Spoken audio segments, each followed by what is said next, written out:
रहने वाले महलों की।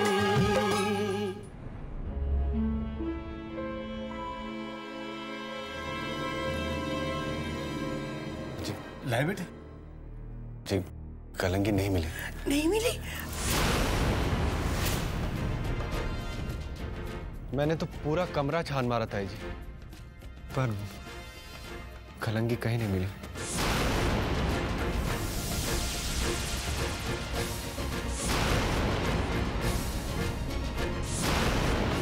नहीं मिली? अरे कैसे नहीं मिली?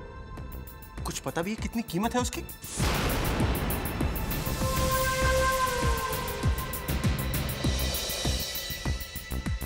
और तुमने कह दिया कि नहीं मिली?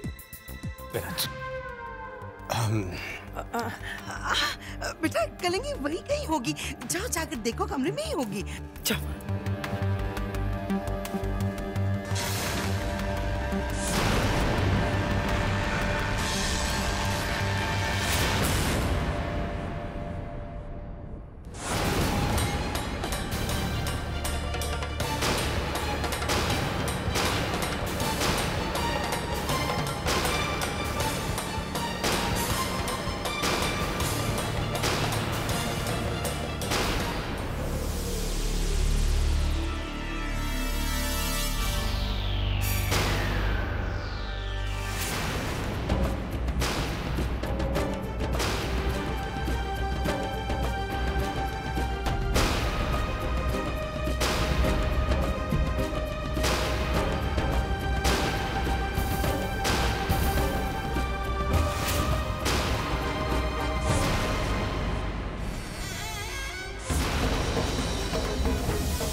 कितने लाहड़ से मैंने वो कलंगी बनाई थी, सोचा था कि मेरा ऋषभ बेटा दूल्हा बनेगा, उसके सर पे सहरा चढ़ेगा और मैं मेरे हाथों से उसके सहरे पे कलंगी लगाऊंगी।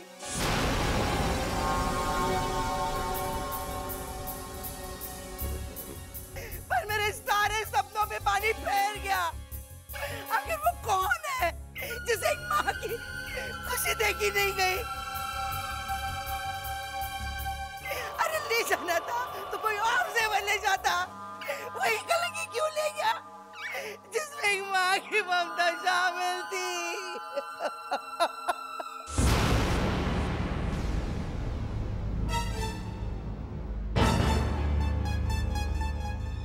लीलावती शांत हो जाओ, लीलावती शांत हो जाओ। ये वक्त कहने सुनने का नहीं है, शादी का माहौल है, हम किसी को दोष नहीं दे सकते। अब छोड़ो इस बात, आओ चलो। देखो हमें ऋषभ को घोड़ी पे चढ़ाना है, वैसे ही पहले हमें बहुत देर हो चुकी है, वहां देवेंद्र प्रकाश जी हमारा इंतजार कर रहे होंगे। मुझे डर है कि बस शुभ मुहूर्त बीत न जाए।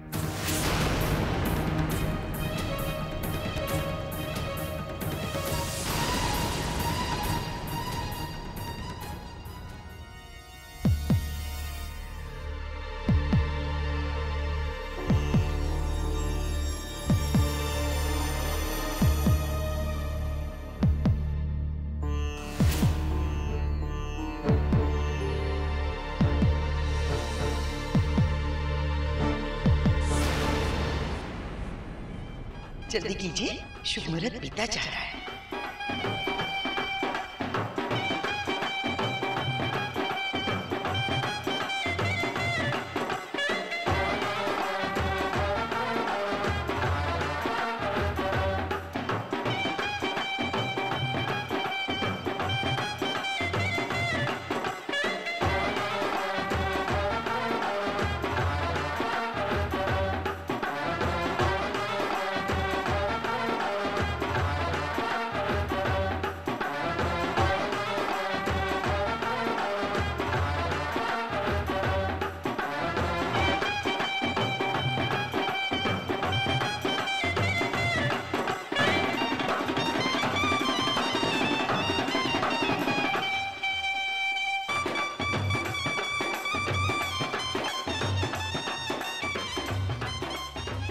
भाई साहब, दूल्हे के दोनों भाई तो आए हैं, पर वरुण कहीं नजर नहीं आ रहा।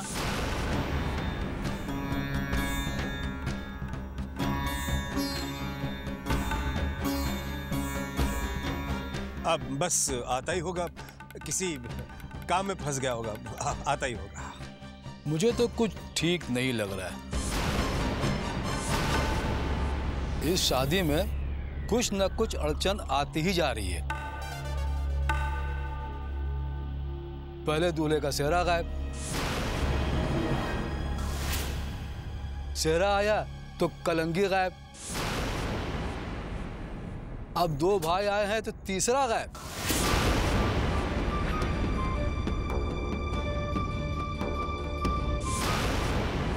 ये सब अपशगुन की निशानी है भैया।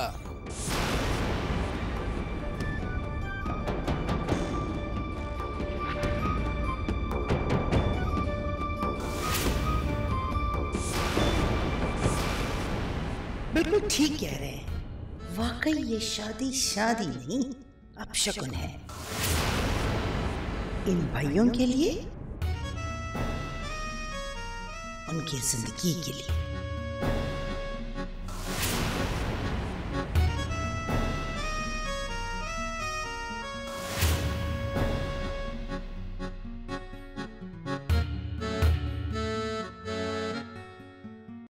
लीलावती जी, अपने माँ होने की रस्में अदा कीजिए।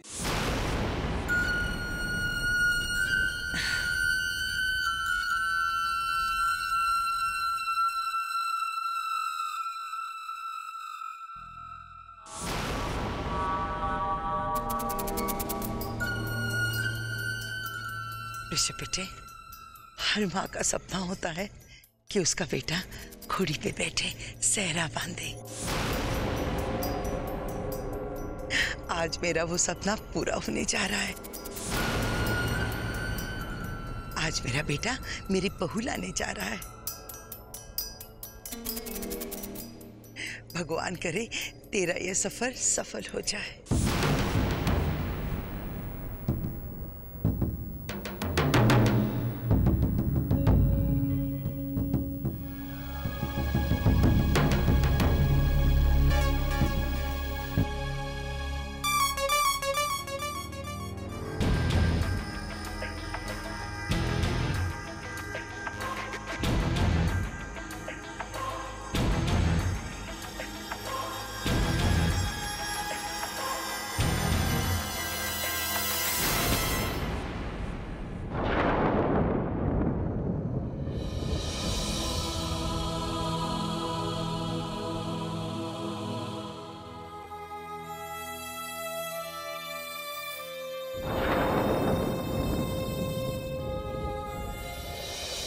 अरे कामिनी को भी तो बुलाओ।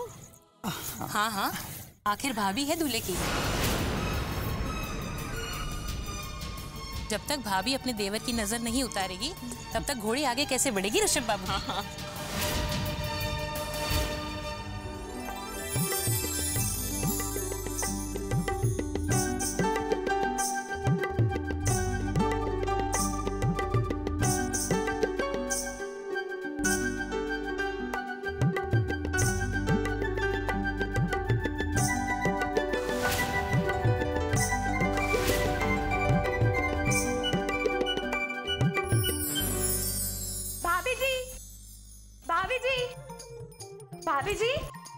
भाभी जी जल्दी नीचे चलिए ना, आपको सब लोग नीचे बुला रहे हैं। ऋषभ भैया घोड़ी पर बैठ गए हैं, बस अब आपके आरती उतारने का इंतजार है।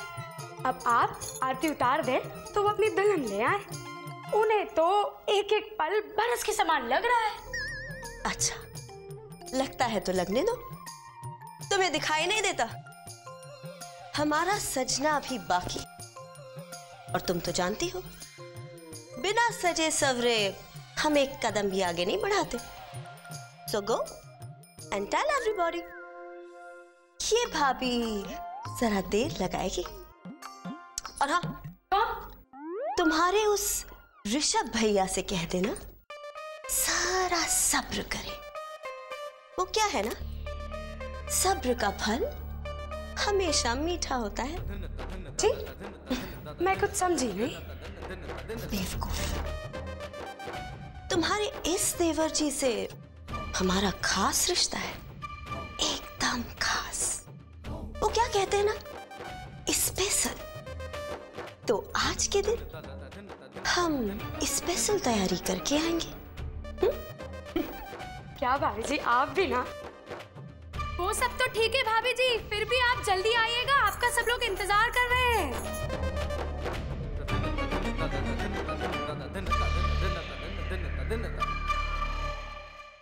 सुनिए, सारी वरमाले रेडी है ना? सब कुछ एकदम परफेक्ट। हाँ आप भी रेडी की बारात किसी वक्त आ रही है। हाँ शुभम, खाने का अरेंजमेंट देख लिया है, सब कुछ सही तरीके से हो गया है। चाचू हाँ देखिए ना, अब तो बारात आने का वक्त हो गया ना, पर ये लोग अब तक नहीं आए। अब तक तो ना आ जाना चाहिए था चाचू। शुभम शुभम शुभम, ये मुंबई नहीं है, ये मधुपुर है। यहाँ वक्त से ज्यादा रीति रिवाज माने रखते हैं। अरे भाई इतना बड़ा परिवार है हरिश्चंद्र जी का, सब अपनी अपनी रस्म पूरी करेंगे तो वक्त तो लगेगा ही ना। हाँ अरे भाई बड़े शहरों में इन सब बातों को फॉर्मेलिटी कहते हैं, पर असल बात तो यह है कि यही छोटी छोटी रस्में जिंदगी भर की यादें बन जाती। इसलिए तो कहते हैं कि शादी की हर रस्म खुशियों का आशीर्वाद लेकर आती, जो दो जिंदगियों को हमेशा के लिए एक बंधन में बांध देती है। अरे तो फिक्र मत कर, आ जाएगी बारात।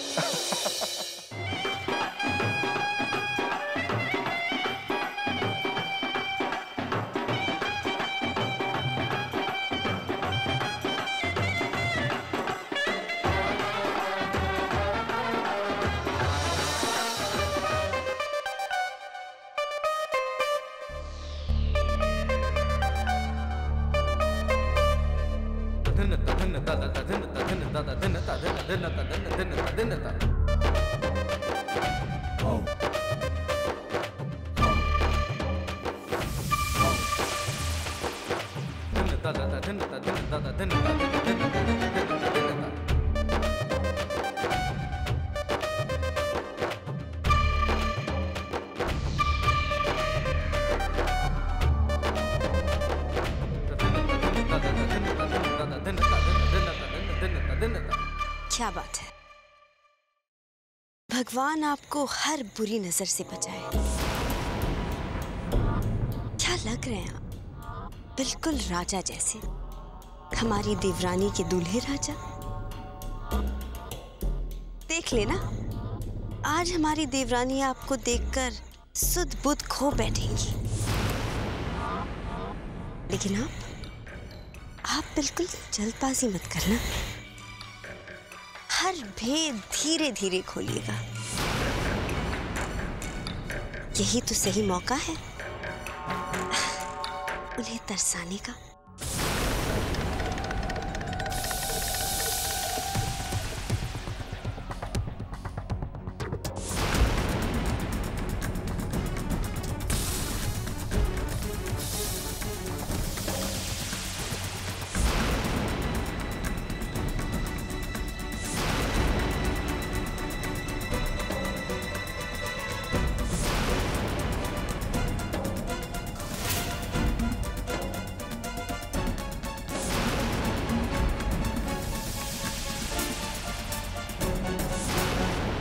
चलिए चलिए, चलने का समय हो गया, आइए।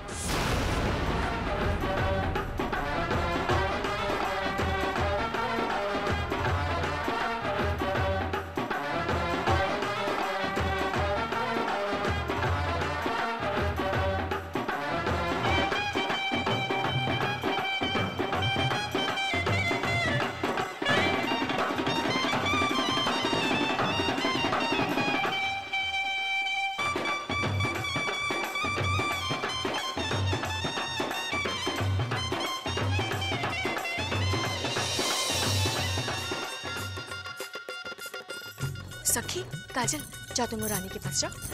जाओ। ये वाली थाली को ना उधर, सब हो गया। शुभम, नहीं सब। बारात वहां से निकल चुकी है। हरिश्चंद्र जी का फोन आया था, उनकी आवाज उनके दिल का हाल बता रही थी। अरे वो इतने खुश थे कि वो बोल भी नहीं पा रहे थे। खुश क्यों ना हो, अपने बेटे की बारात जो लेकर आ रहे हैं।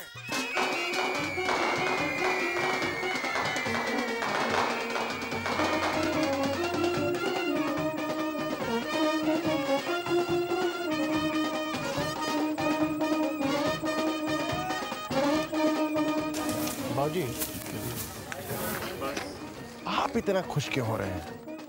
ये बैंड बाजा बारात, क्या जरूरत थी इन सब चीज की? मेरा तो दम घुट रहा है यहाँ पर, कान फट रहे हैं एकदम। सब्र करो बेटे, जरा सब्र करो। घुटन के बाद चैन की सांस भी तो मिलेगी। देखो, अगर लोगों पे राज करना है तो अपनी शान दिखाना बहुत जरूरी हो जाता है।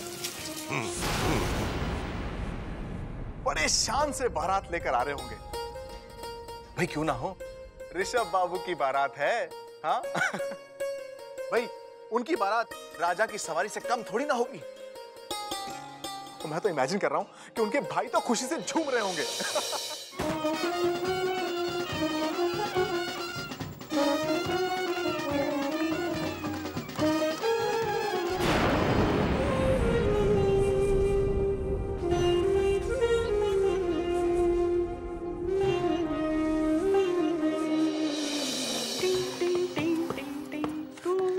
सौ के चाल। हाँ, मेरी भी 500 की चाल।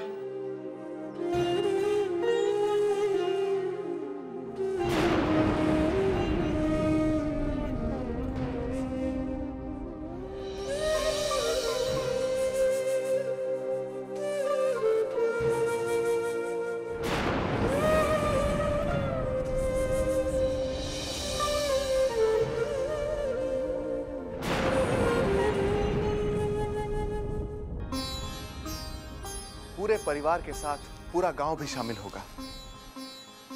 बड़े परिवार की खुशियां भी बड़ी होती हैं। क्या बात है भाई साहब, वरुण कहीं नजर नहीं आ रहा है। भाई की शादी है, कम से कम बारात में तो आना चाहिए था। भगवान झूठ न बोला है, वो किसी काम में फंस गया था। उसने कहा है कि वो सीधे ही लड़की वाले के यहाँ पहुंच जाएगा। चाचू, शुभम, हर माँ बाप का एक सपना होता है कि उनकी बेटी एक भरे पूरे परिवार में जाए। आज मैं बहुत खुश हूं, बहुत खुश हूं कि मेरी रानी बेटी एक ऐसे परिवार में जा रही है जहां उसका सब बहुत ख्याल रखेंगे।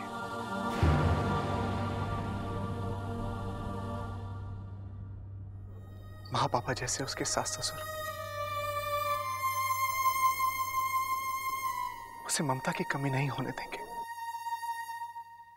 दोस्तों जैसे देवर उनका हंसी मजाक रानी को कभी एहसास नहीं होने देंगे कि वो अपना घर छोड़कर आई है।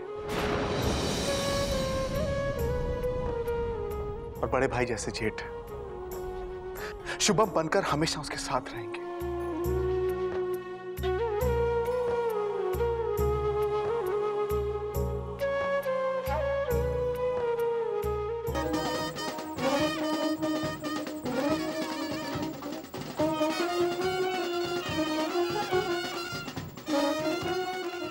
भाजी क्या कर रहे हैं आप?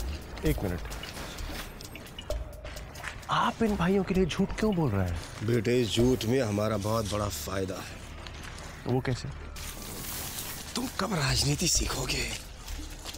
अरे बेटे, जरा सोचो, ये परेशानी की लकीर जो है सीधी लोगों के दिल में उतर जाएगी। हाँ, लोग कहेंगे कि वाह वाह, हरिश्चंद्र कितने महान है। भाई, ताऊ हो तो ऐसा, कितनी फिक्र है उन्हें अपने भतीजों की। और एक भतीजा है कि बहुत ही नालायक और निकम्मे है। अरे इन्हें क्या मालूम कि हमारे दिल में क्या है। भगवान झूठ न बोला बेटे। इस वक्त वरुण कहाँ, ये सिर्फ हम जानते हैं या तो वरुण खुद जानता है।